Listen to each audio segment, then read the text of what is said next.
안녕하세요. 네, 만나 뵙게 돼서 반갑습니다. 저는 공인중개사 2차 시험 과목 3과목 중에 한 과목인데요. 공인중개사 법령 및 중개실무 담당하고 있습니다. 공인중개사 과정만 한 20년 넘게 강의를 했는데 이렇게 마스크를 쓰고 강의하는 거는 올해가 처음인 것 같아요. 지난 30일에 공인중개사 시험이 10월에 있었었는데 혹시 응시하셨던 분 계시면 손들어 표해 주시겠어요? 다 처음 공부하시는 거죠? 예. 이 공인중개사 시험 미리 각오하고 준비하셨겠지만 운전면허 필기시험 같은 시험하고는 급이 전혀 다른 시험입니다. 적어도 이렇게 연단위 학습 계획을 세우고 공부를 꾸준히 하셔야 합격권에 달할 수 있는 그런 정도 난이도의 시험이고요. 생각했었던 것보다 훨씬 많은 학습 분량들을 가지고 있는 시험입니다. 그러나 또 1년 동안 꾸준히 차근히 준비를 하시면 누구나 또 합격하실 수 있는 그런 시험이기 때문에 너무 만만하게 보셔도 안 되고 또 막연하다고 너무 힘들게 생각하셔도 안 되고 차근차근 준비를 하시면 내년 이제 10월에 있을 32회 공인중개사 시험에서 모두 최종 합격을 하실 것으로 예상이 됩니다. 이제 12월 과정은요, 앞으로 우리가 1년 동안 이렇게 쭉 공부해야 될 내용들의 큰 흐름을, 전반적인 흐름을 살펴보는 부분이기 때문에 공인중개사 시험은 마라톤 코스와 같아요. 앞으로 달려갈 길이 엄청 많거든요. 마라톤 대회 중계하는 거 보면 초짜들이 처음에 막 달려나가다가 몇백 미터 못 가서 지쳐버리죠. 그러니까 처음부터 너무 이렇게 크게 힘쓴다고 생각하지 마시고 일단 12월 과정은 워밍업 하는 과정이다라고 생각을 하시면 될 것 같습니다. 오늘 기초서 이제 공인중개사 법령 총칙편 공부하시게 될 건데 18페이지 한번 넘어가 보시죠. 오늘 공인중개사 법령 총칙편에 대해서 공부를 하게 될 건데요. 여러분들이 이제 뜻을 세우고 공부하시는 과정이 이 공인중개사라고 하는 자격을 취득하는 과정입니다. 제가 글씨 쓰는 거 보니까 제가 글렀다라고 생각하실 수 있는데 글씨만 못 쓰지 나머지는 다 잘하니까 걱정하지 마세요. 이 공인중개사 시험은요, 언제나 1차 시험과 2차 시험으로 구분해서 시험을 시행하도록 하고 있습니다. 그래서 공인중개사 1차 시험 과목이 두 과목이 있죠. 하나가 민법 및 민사특별법이라고 하는 과목이고, 그리고 또 하나의 과목이 부동산학 개론이라고 하는 과목. 이렇게 1차 시험 과목이 두 과목이고요. 2차 시험 과목은 모두 3과목으로 구성되어 있는데 그 중에 이제 저와 함께 공부하셔야 될 과목이 공인중개사 법령 및 중개실무라고 하는 과목입니다. 그 다음에 이제 또 하나의 과목이 부동산 공법이라고 하는 과목이죠. 그리고 실제 학원에서는 별개의 과목으로 구분해서 공부를 하지만 실제로는 한 과목으로 출제가 되는데요. 부동산 공시법 및 세법이라고 하는 과목입니다. 실제로는 한 과목으로 40문제가 출제가 되는 부분이지만 이 공시법 부분과 세법 부분이 전문성 분야가 전혀 다른 부분이어서 실제 학원에서는 공시법과 세법을 전공한 각각 다른 교수님들이 강의를 하지만 실제로는 한 과목으로 출제가 돼요. 그래서 1차 시험 과목 2과목 그리고 2차 시험 과목이 3과목으로 구성되어 있습니다. 이제 공인중개사 시험의 시행 방법, 합격자 결정 방법 이런 것들은 저와 함께 공부하시는 이 공인중개사 법령 속에 2장에서 규정이 있기 때문에 자세한 부분은 거기서 살펴볼 것이고요. 이 중에서 제가 맡은 과목이 2차 시험 과목의 한 과목인 이 공인중개사 법령 및 중개실무라고 하는 과목이거든요. 근데 과목의 제목은 공인중개사 법령 및 중개실무라고 되어 있는데 이 과목은 크게 3편으로 구성되어 있다고 생각하시면 돼요. 1편, 2편, 3편 이렇게 우리 과목이 정해져 있는데 그 중에 첫 번째 편이 이제 공인중개사 법령편입니다. 공인중개사 법령이라고 하는 편이 있고요. 그 다음에 또 하나가 부동산 거래 신고요. 부동산 거래 신고 등에 관한 법령이라고 하는 게 있거든요. 부동산 거래 신고 법령 편이 있고, 그리고 또 하나의 편이 이제 중개 실무라고 하는 편입니다. 그래서 우리 과목은 크게 세 편으로 구성이 되어 있습니다. 공인중개사 시험은 1차 시험 과목 2과목, 2차 시험 과목 3과목, 과목별로 모두 다 배점 비율과 출제 문항수가 똑같습니다. 각 과목별로 40문제씩 출제가 돼요. 민법 40문제, 개론 40문제, 법령실무 40문제, 공법 40문제, 공시법과 세법은 묶어서 한 과목이라고 그랬죠. 여기서도 40문제가 출제가 되는데, 지금 공인중개사 시험이 지난 10월에 31회까지 치루어졌죠. 이제 여러분들이 32회 공인중개사 시험에 도전을 하시는 건데, 85년 1회 시험부터 지난 31회 시험까지 지금까지 우리 과목에서 출제되었었던 기출문제들이 있잖아요. 그 기출문제들의 그 출제 경향을 보면 이 공인중개사 법령 3편 중에서 공인중개사 법령편에서 70%가 출제가 됩니다. 그리고 부동산 거래 신고 등에 관한 법령편에서 15%, 그리고 중개실무편에서 15% 이렇게 비율이 나누어져서 출제가 되고, 약간씩 등락은 있지만 큰 틀로서는 이렇게 출제가 되는데, 공교롭게 지난 30일의 시험에서 10월에 시행된 시험에서 출제 문항수를 보니까 공인중개사 법령편이 정확히 30문제를 찍었습니다.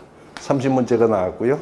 그 다음에 부동산 거래 신고 등에 관한 법령편에서 5문제, 그리고 중개실무편에서 5문제 이렇게 출제가 되었어요.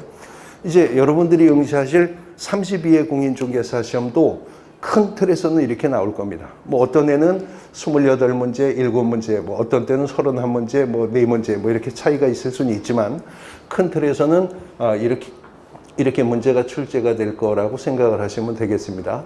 그러니까 우리 과목에서 압도적으로 많이 출제가 되는 부분이 바로 이 공인중개사 법령편이죠.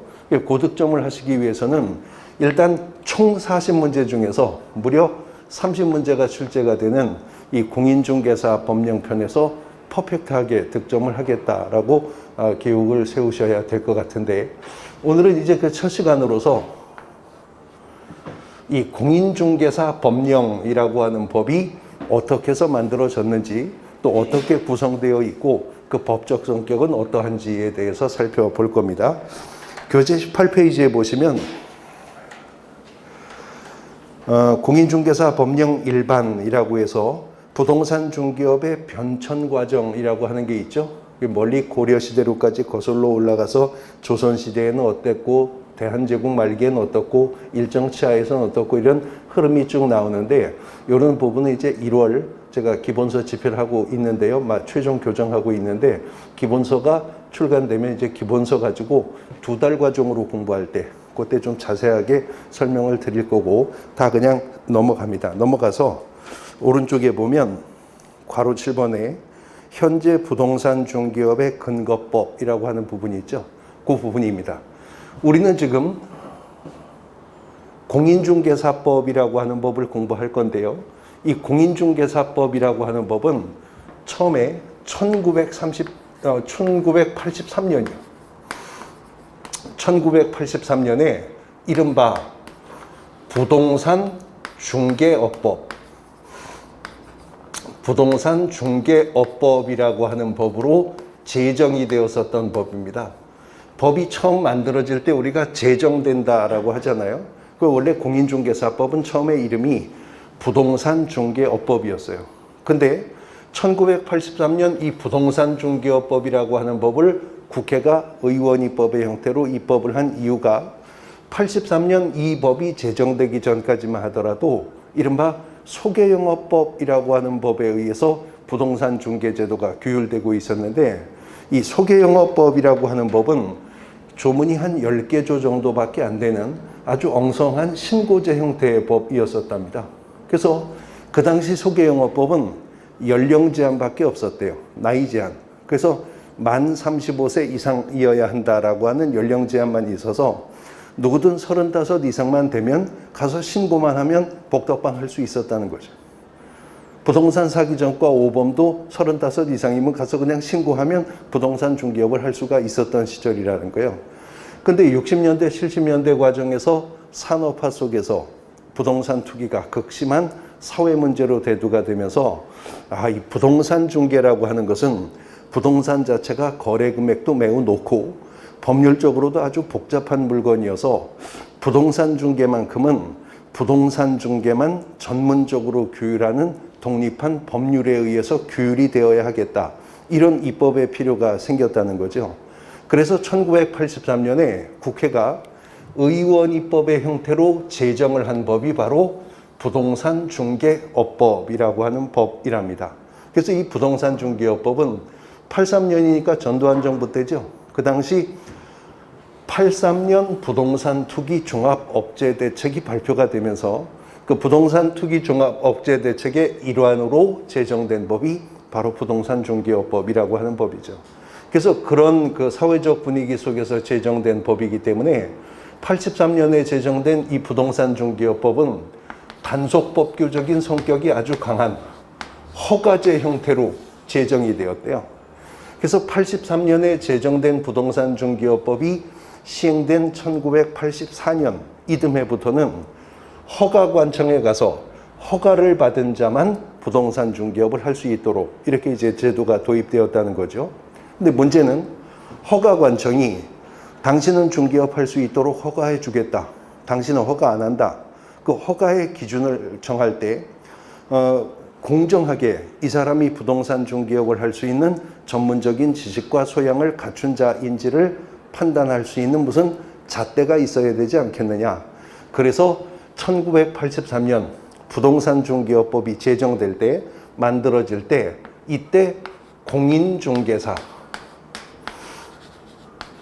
공인중개사라고 하는 자격 제도가 도입이 되었다는 겁니다.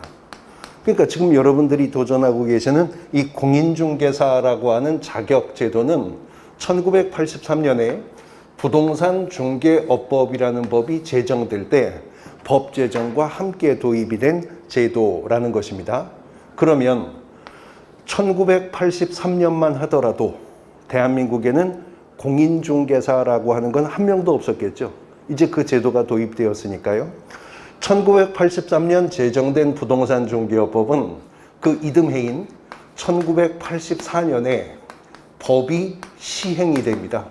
그러면 시행되던 1984년만 하더라도 아직도 대한민국에는 공인중개사라고 하는 건 한 명도 없었겠죠. 83년에 공인중개사 제도를 도입한 부동산 중개업법이 제정이 되고 제정된 법이 84년에 시행이 되었어요. 84년에 법이 시행되고 나서 1985년에 가서야 이제 제1회 공인중개사 시험이 치루어지게 된 것입니다. 그렇게 해서 이제 지난 10월 2020년 제31회 공인중개사 시험까지 이제 치루어지게 된 것이고 여러분들이 내년 10월로 예정되어 있는 32회 공인중개사 시험에 이제 막 도전을 시작을 하시는 거죠. 이렇게 공인중개사 시험이 31회까지 치루어지는 과정 속에 83년 제정되었었던 부동산 중개업법이 한 10수 차례 개정을 거쳐서 지금의 공인중개사법이 만들어졌거든요. 근데 각 개정에 어떤 내용이 있었는가 하는 내용까지 다 학습하실 필요는 없고 이제 우리는 지금 현행 공인중개사법을 공부하는데 현행 공인중개사법을 학습하는데 필요한 부분들만 제가 지금 발췌해서 간단하게 기초과정이라 설명을 드리려고 합니다. 83년에 공인중개사 제도를 도입한 부동산 중개업법이 허가제 형태로 제정되어 이듬해인 84년 시행이 되었지만 법이 시행되던 84년만 하더라도 아직 공인중개사 시험도 안 본 때죠. 그러니까 있지도 않는 공인중개사만 중개업 허가하겠다라고 시행할 수가 없잖아요. 그래서 85년 1회 시험, 86년 2회 시험, 87년 3회 시험, 그리고 올림픽 하던 88년에 4회 공인중개사 시험까지 치러서 어느 정도 공인중개사를 배출한 상태에서 1989년에 가서 이제 이 부동산 중개업법이 1차 개정을 합니다. 1차 개정을 하면서요, 앞으로는 이제부터는 신규 허가는, 중개업의 새로운 허가는 공인중개사에게만 앞으로는 신규 허가를 내주겠다라고 법이 개정되어서 90년 1월부터 시행이 됩니다. 그러니까 1990년대에 들어와서부터는 이제 공인중개사 자격증 있는 자만 중개업 허가를 받을 수 있도록 이렇게 전문 자격 제도가 순차적으로 이제 정착되게 되더라는 겁니다. 그렇게 해서 89년 1차 개정이 시행된 90년부터는 공인중개사 자격증 가진 자만 이제 중개업을 할 수 있도록 되었다는 것입니다. 그리고 한 10년 정도 지나가다 보니까 이제 어떤 비판이 대두가 되면, 아니, 공인중개사 자격증이 있어야만 중개업을 할 수 있다면 이미 자격시험에 합격을 했으면 시험을 통해서 중개업을 할 수 있는 전문적인 지식과 소양이 있는지는 이미 검증이 되었는데, 자격증을 딴 사람한테 행정관청이 재량권을 가지고 허가를 한 해 안 한 해를 또 결정하는 것은 불필요한 이중적인 규제가 아니냐. 그래서 또 한 10년이 지나서 1999년에 이 부동산 중개업법이 7번째 7차 개정을 하는데요. 7차 개정을 하면서 원래 허가제 형태로 제정되었었던 법이 99년 7차 개정을 하면서 등록제로 바뀝니다. 허가제가 뭐고 등록제가 뭔지는 나중에 또 등록이라는 단원에서 자세히 공부할 건데요. 7차 개정으로 허가제였었던 부동산 중개업법이 등록제로 개정이 되었고요. 이 중개업의 등록제는 99년 개정되어 2000년부터 시행돼요. 그래서 2020년 지금까지 20년 동안 계속해서 등록제를 유지하고 있습니다. 그래서 앞으로 저와 함께 공인중개사 법령을 공부하면서 가장 많이 듣게 될 단어 중에 하나가 이 등록이라고 하는 제도거든요. 현행 공인중개사법의 근간이 되는 제도이기 때문에 그렇다는 겁니다. 그래서 중개업의 등록제가 현재까지 유지가 되고 있다라고 하는 거죠. 자, 이렇던 부동산 중개업법이 2005년에 부동산 거래 신고라고 하는 제도를 도입을 합니다. 그 당시에도 부동산 투기가 극심한 사회 문제로 대두가 되면서 이제 노무현 정부 때로 넘어왔는데, 부동산 투기를 억제하기 위한 대책으로 부동산 거래 신고 의무를 개업공인중개사에게 부과해야 되겠다. 그래서 부동산 거래 신고 제도가 부동산 중개업법 속에 들어오게 돼요. 그런데 부동산 거래 신고 제도는 신속하게 정착시켜야 될 정책적 필요가 있었기 때문에 부각시키기 위해서 법의 제목을 바꿉니다. 그래서 부동산 중개업법이라고 불리웠었던 법을 명칭도 아주 길게 공인중개사의 업무 및 부동산 거래 신고에 관한 법률이라고 하는 이름으로 법의 명칭이 개정이 되었다는 거죠. 이렇게 개정이 되었었던 법이요, 2014년에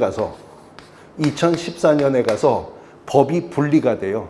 두 개로 쪼개집니다. 그래서 공인중개사의 업무 및 부동산 거래 신고에 관한 법률 속에서 부동산 거래 신고 제도가 별개의 독립한 법률로 독립을 해 나갑니다. 그래서 이제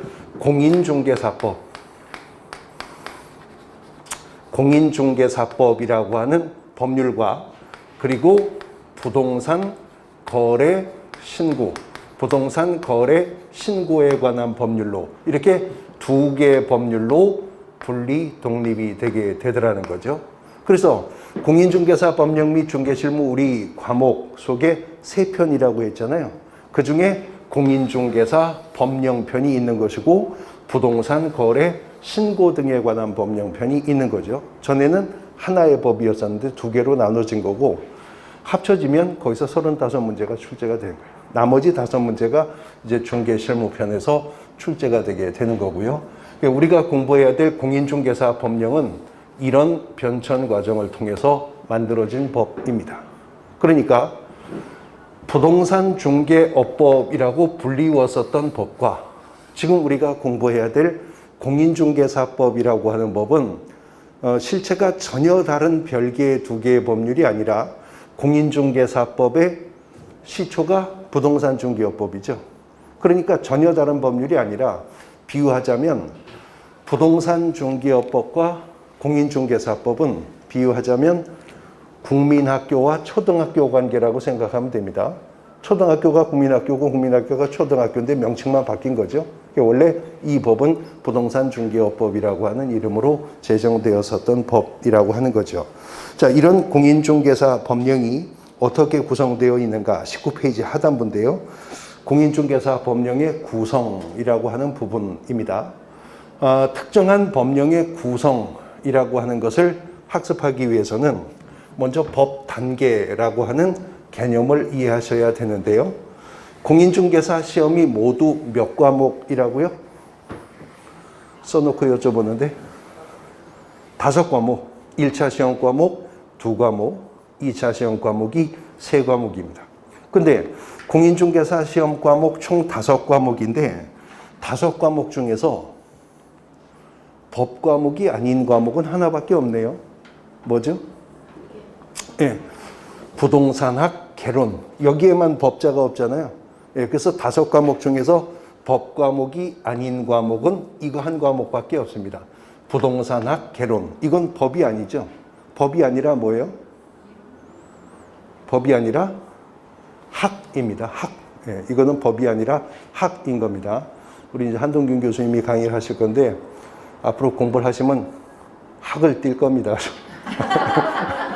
하도 많아서. 하여튼 이건 학이에요. 학이에요. 나머지는 다 법과목이에요. 근데 제목을 보세요.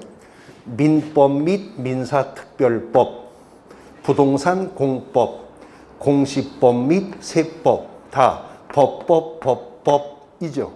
근데 저와 함께 공부하시는 과목은 공인중개사 법령 및 중개실무 이렇게 말하고 있거든요. 그러면 법은 무엇이고 법령이라는 건 또 무엇인가라고 하는 것인데요. 이 법이라고 하는 것은 법이라고 해서 다 똑같은 중량과 가치를 가지고 있는 게 아니라는 거죠. 법도 등급이 있다는 겁니다. 이것을 법의 단계라고 합니다. 원래는 독일의 켈젠이라는 법학자가 주창했었던 이론이지만 모든 법치주의 국가들은 이 법의 단계를 가지고 있어요.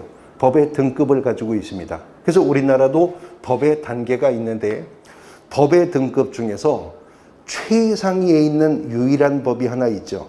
다 아십니다. 그게 뭐예요? 네, 헌법입니다. 법 중의 법입니다. 최상위의 법으로서 헌법이라고 하는 법이 있습니다. 그래서 이 헌법이라고 하는 법은 2가지 내용을 가지고 있는 법이에요. 하나는 기본권이라고 하는 것이고 또 하나는 통치구조. 헌법이란 법의 단계에서 최상위 법으로서 기본권과 통치구조를 그 내용으로 하고 있는 법을 헌법이라고 합니다. 기본권이라고 하는 것은 인간이기 때문에 혹은 국민이기 때문에 당연히 요구하고 향유할 수 있는 기본적 권리, 그 뜻이죠. 뭐 천부인권, 생내적 권리라고도 하는데 우리가 일상생활에서도 많이 접합니다. 뭐 생명권, 거주 이전의 자유, 신체의 자유, 직업 선택의 자유, 뭐 참정권, 공무단임권, 노동상권 이런 것들 다 헌법이 규정하고 있는 기본권 규조예요. 그리고 또 하나 헌법이 담고 있는 내용이 통치구조입니다. 다시 말해서 어느 한 국가의 정치 체계는 헌법으로 정하는 거예요. 그러니까 대통령제를 할 거냐, 의원 내각제를 할 거냐, 국회를 양원제로 할 거냐, 단원제로 할 거냐, 대통령의 임기를 얼마로 할 거냐, 중임이나 재임을 허용할 거냐, 이런 건 다 헌법의 문제라고요. 헌법의 통치구조의 내용이에요. 그래서 정부 형태를 의원 내각제로 바꿉시다. 이런 주장이 생길 땐 항상 개헌 얘기가 나오죠. 법률 바꿔서 바꿀 수 있는 문제가 아니라 헌법을 바꿔야 바꿀 수 있는 문제니까요. 자, 이게 헌법인데 그 최상위의 법인 헌법 40조가 입법권은 국회에 속한다라고 규정했습니다.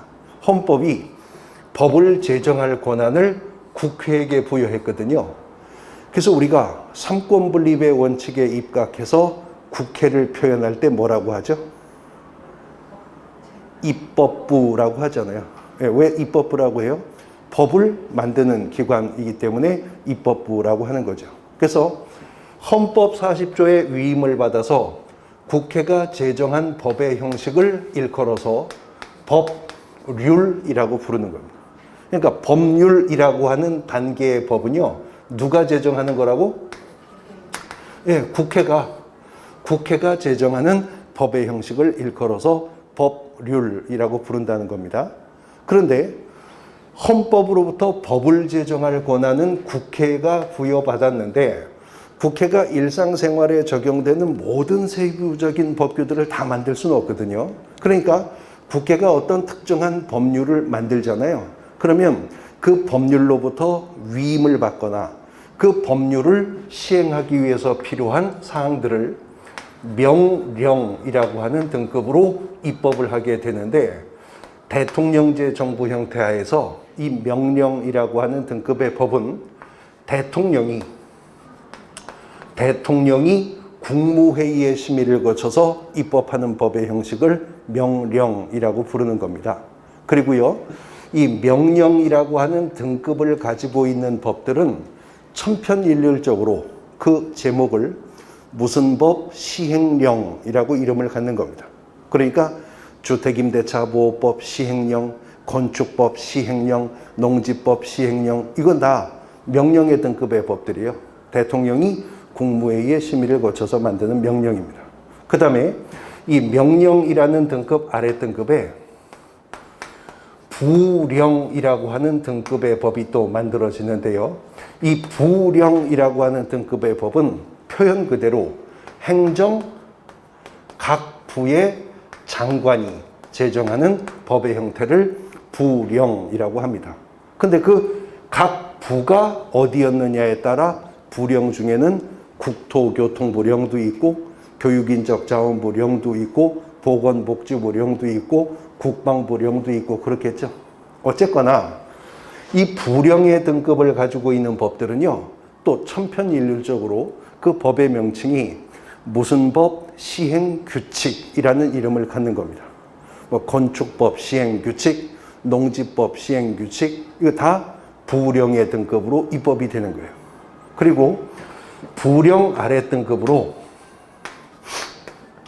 조례라고 하는 등급의 법이 만들어지는데, 이거 뭐 다 아시다시피 조례라고 하는 것은 각 지방자치단체가 지방의회 의결을 통해서 만들어지는 법을 조례라고 합니다.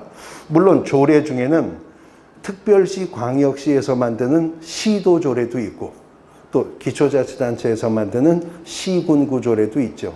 그러니까 경기도 조례도 있지만 광명시 조례도 있죠. 서울시 조례도 있지만 강남구 조례도 있는 거거든요. 어쨌든 그래서 법이라고 하는 것은 최상위의 법인 헌법으로부터 헌법 밑에 법률, 법률 밑에 명령, 명령 밑에 부령, 부령 밑에 조례, 이렇게 단계를 가지고 있고, 항상 동일한 법체계 속에서는 하위법은 상위법에 구속되는 관계를 갖습니다. 그러니까 조례는 부령에, 부령은 명령에, 명령은 법률에, 대한민국에 시행되는 법률이 수천 개가 있지만 수천 개의 법률은 다 무엇의 하위법이에요? 헌법의 하위법이기 때문에 모든 법률은 헌법이 허용한 범위 내에서만 만들어질 수 있고 헌법이 허용한 범위 내에서만 작동할 수가 있죠. 그러니까 비록 국회가 어떤 법률을 제정해서 여야 합의로 만장일치로 공포했다 하더라도 그 법률의 내용이 헌법에 위배되는 내용을 담고 있다면 이거는 헌법재판소 위헌심판의 대상이 되는 거죠. 그리고 그 법률이 헌법에 위배된다, 위헌 판결 나오면 법적 효력이 없다는 것입니다. 예를 들어서 얼마 전만 하더라도 우리 민법 친족 상소편에는 동성동본 혼인을 금지하는 규정 가지고 있었잖아요. 대한민국 민법에.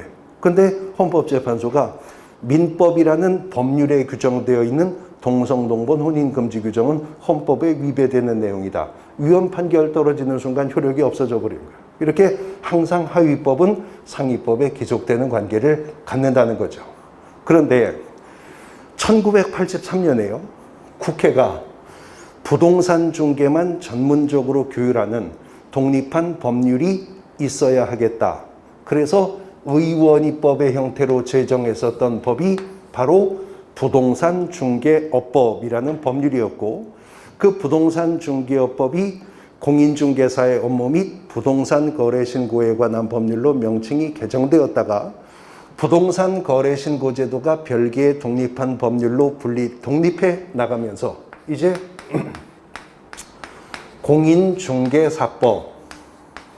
공인중개사법이라는 이름으로 바뀌게 되었다는 거죠. 그러니까 공인중개사법이라고 하는 것은 하나의 법률입니다. 누가 만든 거예요? 국회가 제정한 법이에요. 근데 이 공인중개사법의 하위법으로서요, 명령의 등급으로 입법이 된 법이 있겠죠? 그러면 당연히 그 법의 명칭은 공인중개사법 뭐요? 시행령이라는 이름을 갖게 될 거죠. 공인중개사법 시행령은 명령의 등급으로 입법이 된 법입니다. 그러면 공인중개사법 시행령은 누가 만든 거예요? 대통령이 국무회의의 심의를 거쳐서 입법을 한 대통령령의 형태로 만들어진 법이 공인중개사법 시행령입니다. 그런데 이 공인중개사법 시행령의 하위법으로서 부령의 등급으로 입법된 법도 있겠죠. 그런데 부령은 행정각부의 장관이 제정하는 법의 형태라고 했는데, 우리나라에서 부동산 중개 제도를 규율하고 관장하는 주무부서가 어디입니까? 국토교통부죠. 그래서 이 공인중개사법 시행령의 하위법으로서 공인중개사법 시행, 그렇죠, 규칙이라고 하는 법이 입법이 될 것인데, 그러면 공인중개사법 시행규칙은 누가 만들었겠어요? 네, 국토교통부 장관이 입법을 한 국토교통부령의 형태로 입법이 되었다는 거죠. 바로 이 공인중개사법과 공인중개사법 시행령과 공인중개사법 시행규칙, 이것을 통칭하여 표현할 때 이제 공인중개사 법령이라고 부르게 된다 하는 겁니다. 그러면 이제 공인중개사 법령이 어떻게 구성되어 있는가는 지금 제가 쭉 설명드린 걸 거꾸로 말하면 돼요. 공인중개사 법령은 법률의 등급으로서의 공인중개사법과 명령의 등급으로서의 공인중개사법 시행령과 부령의 등급으로서 국토교통부령의 형태인 공인중개사법 시행규칙으로 이렇게 3분되어서 공인중개사 법령편이 구성되어 있다라고 하는 거죠. 근데 이 공인중개사 법령이요, 공인중개사법 40개, 공인중개사법 시행령 38개, 시행규칙 29개의 조문과 부칙으로 구성되어 있어서 공인중개사 법령은 약 120여 개의 조문과 부칙으로 공인중개사 법령이 구성되어 있거든요. 근데 이 공인중개사 법령편에서 몇 문제가 출제된다고요? 30문제. 우리 과목 40문제 중에서 70%가 여기서 출제된다 그랬죠. 여기서 30문제 정도가 출제가 됩니다. 근데 오늘 제가 출발할 때 공인중개사 시험은 과목별로 출제 문항수와 배점 비율이 똑같다 그랬죠. 민법 및 민사특별법 40문제, 학개론 40문제, 공법 40문제, 공시법, 세법이 묶여서 한 과목으로 40문제가 출제가 되거든요. 과목별로 출제 문항수와 배점 비율 같다고 했습니다. 근데 공인중개사 법령편에서 30문제가 출제돼요. 문제당 2.5점 배점이 되어서요. 근데 민법 및 민사특별법도 40문제가 출제가 되겠죠. 근데 혹시 민법 수업 했나요? 첫 시간 했나요, 민법? 아, 그러셨어요? 민법이 조문이 몇 개래요? 혹시 들어보셨나요? 민법 조문. 민법만 조문이 1118개입니다. 민법은요. 1118개. 근데 그것만이 아니고 민법 및 민사특별법이라고 해서 한 과목이잖아요. 그 민법에다가 주택임대차보호법, 상가건물임대차보호법, 부동산 실권리자 명의등기에 관한 법, 집합건물 관리 및 소유에 관한 법, 이거 다 합쳐서 한 과목으로 40문제 나와요. 부동산 공법 첫 수업했나요? 부동산 공법이라고 하는 과목 속에 들어있는 여러 개의 법률들이 있습니다.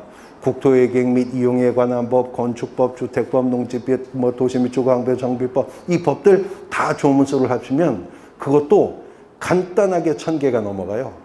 그런데 민법 출제위원은요, 1000개가 넘는 조문을 깔아놓고 거기서 40문제를 출제해요. 공법 출제위원이요, 1000개가 넘는 조문을 깔아놓고 거기서 40문제를 출제한다고요. 근데 우리 공인중개사 법령실무 출제위원은 요 120여 개의 조문 속에서 30문제를 매년 끄집어내야 됩니다. 그러니까 어떻게 했어요? 아주 세부적이고 아주 지엽적인 부분들까지도 시험 문제로 출제가 되는 거죠. 그러니까 시행령은 물론이고 시행규칙의 세부 조문, 심지어는 시행규칙의 별표의 내용, 시행규칙 별지 서식의 기재 인쇄 내용까지도 시험 문제로 출제가 됩니다. 그래서 저와 함께 공부하시는 이 공인중개사 법령 과목은요, 다른 과목에 비해서 학습할 분량이 아주 적습니다. 그리고 일반적인 기본법과는 달리 이거는 개별법이기 때문에 조문 이해도 아주 쉬워요. 아주 쉬워요. 민법 부분 한번 읽어보셨나요? 민법 기초서 읽어보셨어요? 잘 읽혀집니까? 잘 읽혀지죠. 한글, 뭐 영어예요? 한글인데 왜 안 읽혀요? 술술 읽혀져요. 근데 읽혀지기는 하는데 무슨 소리인지는 모르겠어요. 한국어인데. 조선말인데도 읽혀지는데 뜻을 모르겠어요. 근데 우리 과목은 안 그렇습니다. 조문 보셔도 아, 지금 입법자가 이거 하라는 거구나, 저거 하라는 거구나 다 알 수 있습니다.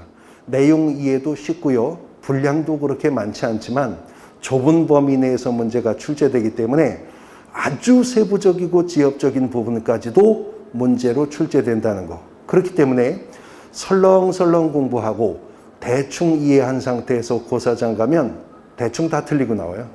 근데 뭘 틀렸는지도 모르고 나와요. 워낙 세부적이고 지엽적인 부분에 대해서 출제가 되고 있기 때문에 그렇습니다. 기업으로 비유하자면 부동산 공법이 현대자동차라면 공인중개사법은 삼성반도체라고 생각하셔야 됩니다. 그냥 눈으로 봐서는 보이지도 않는다고요. 초직접 현미경으로 들여다보면서 문제와 이론들 분석을 해야만 정답을 잡을 수 있는 그런 성격의 법령이다라고 생각을 하시면 될 것 같습니다. 공인중개사 법령의 구성이 그렇고요. 페이지를 넘겨보시면 20페이지에 공인중개사 법령의 법적 성격 있죠? 그거는 넘어가겠습니다. 기본 과정에서 자세히 설명드릴 거고 제가 기초서 집필하면서도 그냥 제목만 쭉쭉 괄호 1, 2, 3, 4번으로 나열했습니다. 그냥 그런 법이라더라. 한번 눈에 익혀보시고 이제 용어의 정의라고 하는 부분으로 나왔는데 공인중개사법 40개 조문 중에서 1조가 목적이거든요. 1조 목적을 먼저 한 페이지 다시 앞으로 가서 보시면 19페이지 하단부에 괄호 1번에 공인중개사 법령의 제정 목적 있죠. 보시면 이 법은 공인중개사의 업무 등에 관한 사항을 정하여 그 전문성을 제고하고 부동산 중개업을 건전하게 육성하여 국민경제에 이바지함을 목적으로 한다. 괄호 열고 제1조. 공인중개사법 1조는 법 제정의 목적을 규정하고 있습니다. 그런데 얘기가 나온 김에 우리 과목이 얼마나 세부적이고 지엽적인 문제까지 출제가 되냐면 이 법 1조 하나 문장만 가지고도 여러 차례 문제가 출제가 되었어요. 그런데 공인중개사 시험은 실제로는요, 오지선다형 객관식으로 출제되고 있다는 건 알고 계시죠? 5개 지문 중에서 하나 찍기로 출제가 됩니다. 그러면 어느 과목 출제위원이든 오지선다형 단독문제 한 문제를 출제하려면 그 한 문제 속에 문장이 몇 개 필요해요? 몇 개? 왜 5개예요? 6개지. 뭘 물어보고 나서 1번, 2번, 3번, 4번, 5번을 깔아야 되니까 문장은 6개는 있어야 되잖아요. 근데 지금 보신 공인중개사법 1조는 문장이 몇 개예요? 아니, 마침표가 몇 개 있는지 보시면 되잖아요. 공인중개사법 1조는 문장이 몇 개예요? 한 개예요. 한 문장이라고요. 그럼 이것만 가지고는 문제를 출제 못하겠네? 근데 나왔다니까요. 그것도 여러 차례 출제가 되었다니까요. 그러니까 이런 식으로 문제가 출제가 되는 겁니다. 기출문제 소개하는 거예요. 다음은 공인중개사법의 제정 목적에 관한 설명들이다. 아닌 것은 무엇입니까? 이렇게 문제를 내는 거죠. 그리고 1항 공인중개사의 업무 등을 정함. 그 다음에 2항은 그 전문성을 제고함. 그리고 3항에 부동산 중개업을 건전하게 육성함. 그리고 지문 4항에다가 국민 경제에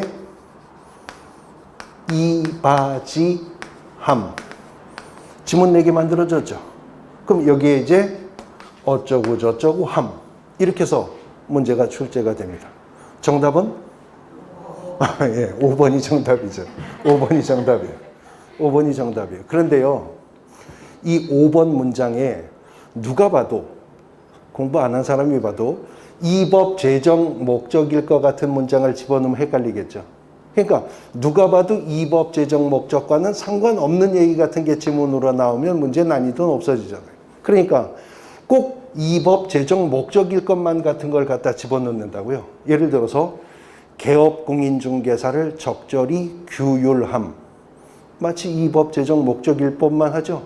실제 부동산 중개업법이었었던 시절에는 1조에 그런 내용이 있었거든요. 또 아니면 토지공 개념을 정착함, 부동산업을 육성함. 좋은 말이잖아요. 부동산 투기를 억제함. 마치 이 법 제정 목적일 것만 같은 표현을 갖는 거죠. 이런 것들을 갖다가 섞어 넣는다고요. 이렇게 해서 문제가 출제되면 별거 아닌 것 같아도 1조 조문 암기가 안 되어 있는 분들은 찍을 수밖에 없게, 그렇게 문제가 출제가 되고 있습니다. 어쨌거나 1조는 제정 목적입니다. 그러면 1조 다음 조문은 몇 조일까요? 2조죠. 2조가 정의라고 되어 있어요. 근데 다시 질문합니다. 공인중개사법 1조는 문장이 몇 개라고? 하나입니다. 한 문장이에요. 근데 공인중개사법 2조는요. 1조는 조문의 제목이 목적이었었죠. 근데 2조는 조문의 제목이 정의라고 되어 있습니다. 2조는. 그리고 1조는 딱 한 개의 문장으로 조문이 구성되어 있었는데 2조는 1호부터 6호까지 6개의 문장이 있습니다. 일단 구경만 하시죠. 공인중개사법 2조 1호가 20번에 1번 중개 있죠. 거기 제가 노란색 형광펜으로 칠한 부분만 보시면 중개를 함은 법제 3조 규정에 의한 중개대상물에 대하여 거래당사자 간의 매매교환 임대차 그 밖의 권리득실 변경에 관한 행위를 알선하는 것을 말한다. 보니까 중개가 무엇인지에 대해서 지금 낱말 뜻풀이를 하고 있네요. 나머지도 마찬가지예요.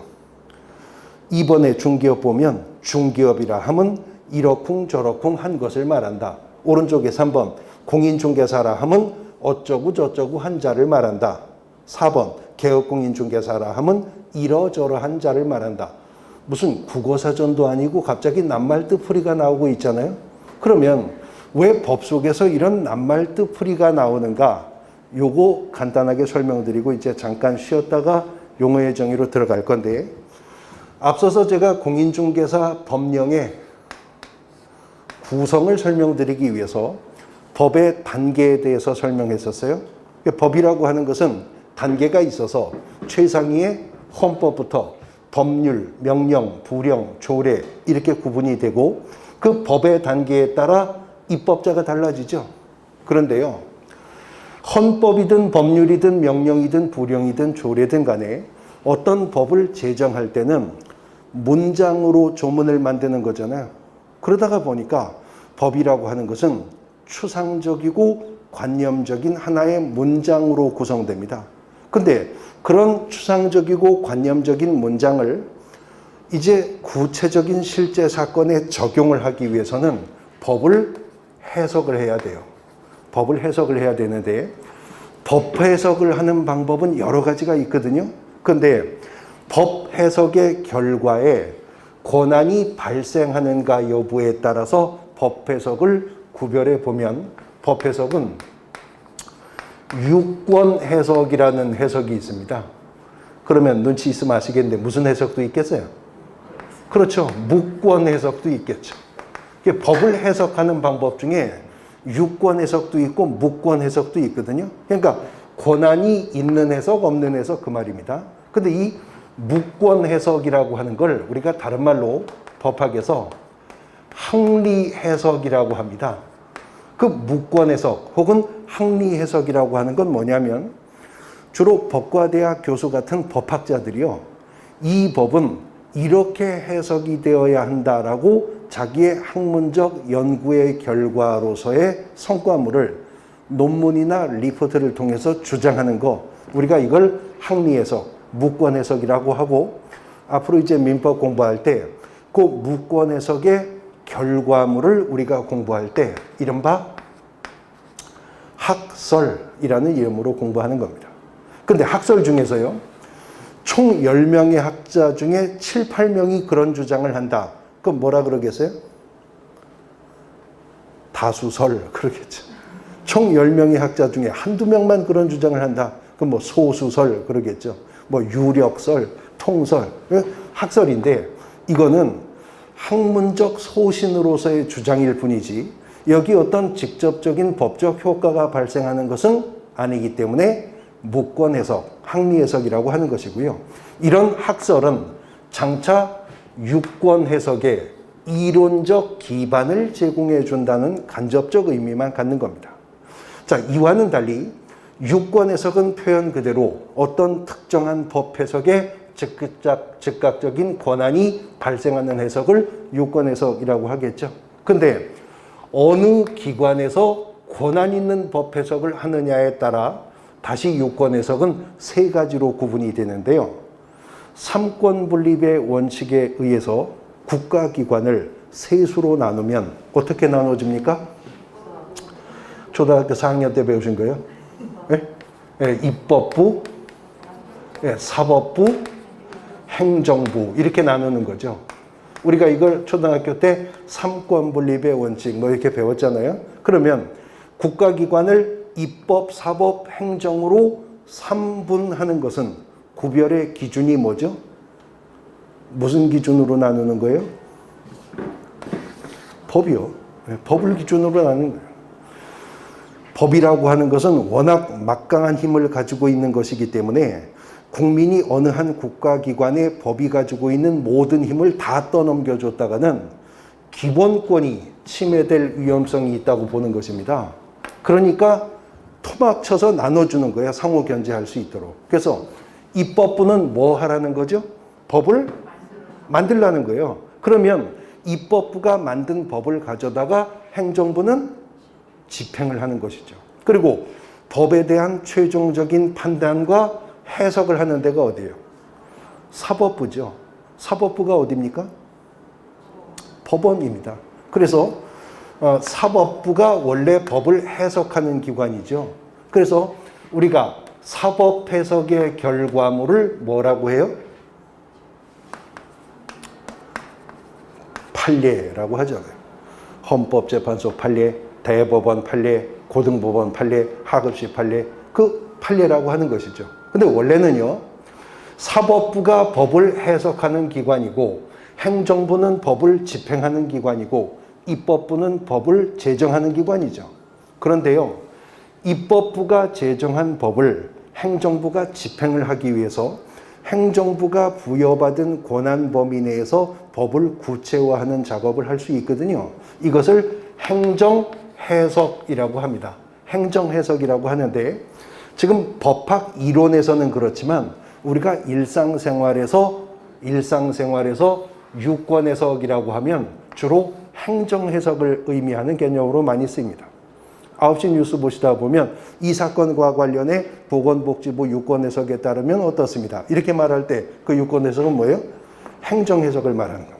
근데 국회는 원래 법을 제정하거나 개정하는 역할을 하는 기관이죠. 근데 국회가 특정한 법률을 제정하거나 개정을 하면서 보니까요. 이 법 속에 있는 이런저런 단어들은 반드시 이 의미로만 해석이 인정이 되어야 우리가 법을 제정한 입법의 취지에 맞게 집행이 될 수 있겠다. 이 법 속에 요런 단어들은 이 의미가 아닌 다른 의미로도 해석이 용인되었다가는 아예 이 법령 전체의 통일성을 깰 만한 우려가 있겠다라고 판단되면 국회가 법을 제정하거나 개정하면서 법 속에다가 아예 특정한 용어를 해석을 달아버려요. 옵션으로. 이걸 입법 해석이라고 하거든요. 그런데 어느 법, 어느 조문이든 간에 어떤 법 몇 조이든 간에 해당 조문이 오직 입법 해석의 내용으로만 조문이 구성될 때는 어느 법, 어느 조문이든 그 조문의 제목을 정의라고 하는 것입니다. 지금 공인중개사법 2조가 조문의 제목이 정의이죠. 그래서 2조 1호 중개로부터 2조 6호 중개 보조원까지 6개의 용어를 정의하고 있는 거예요. 그러니까 이건 입법 해석된 내용이기 때문에 매뉴얼이라고 생각하시면 돼요. 앞으로 공인중개사 법령을 공부하면서 이 6개의 용어는 이 의미로만 제한해서 해석하셔야 되고 앞으로 이 6개의 용어는 공인중개사 법령 모든 조문 속의 문장을 구성하는 단어들로 계속 나올 겁니다. 그때마다 이 법이 개정되지 않는 한 이 6개의 용어만큼은 이 의미로만 해석하셔서 조문에 적용하셔야 된다고요. 그리고 6개의 용어는 하나하나가 개별적인 의미 파악도 중요하지만 6개의 용어가 또 상호 유기적인 연관성을 가지고 있기 때문에 그 유기적인 연관성의 이해까지 나아가셔야 함은 물론이고 그 6개의 용어를 보다 구체화하기 위한 많은 대법원 판례들도 있어요. 앞으로 우리가 기본과정, 심화과정 가면 관련된 대법원 판례, 국토부 유권 해석의 내용까지도 이제 연결하면서 학습해 나가게 될 건데 우리가 기초과정에서는 그게 뭔 뜻인지의 개념만 이제 살펴보도록 할 겁니다. 공인중개사법 2조가 6개의 용어를 정의했는데 20페이지 보니까 2조 1호 제일 먼저 정의한 게 뭐죠? 중개입니다. 중개. 근데 공인중개사법이 말하는 중개는 무엇인지가 이제 펼쳐지고 있는 겁니다. 꽤 지났는데요. 한 10여 년 지났나? 제가 어느 날 서재에서 책을 보다가 문득 궁금함이 생겼어요. 그때도 공인중개사 과정도 강의하고 있을 텐데 국어사전에서는 중개를 뭐라고 하고 있지? 늘 중개에 대해서 강의를 하면서 갑자기 그런 의문이 들어서 서재에 보니까 민중서림인가 그 국어사전이 두꺼운 게 있더라고요. 그래서 그거를 뽑아가지고 지읒을 찾아서 국어사전에는 중개를 뭐라고 했나 찾아봤더니 거기 이렇게 써 있더라고요. 크기가 중간쯤 되는 개 이렇게 써 있더라고요. 그러니까 세파트 이런 거는 대개고 스피츠 이런 건 소개고 뭐 진돗개 이런 게 중개라는 거죠. 국어사전엔 그 설명부터 나오더라고요. 근데 지금 우리가 진돗개 공부하는 거 아니잖아요. 그러니까 이제 이 법 속에서 쓰는 용어의 정의가 어떤 것인지를 살펴볼 겁니다. 10분 쉬었다 하겠습니다.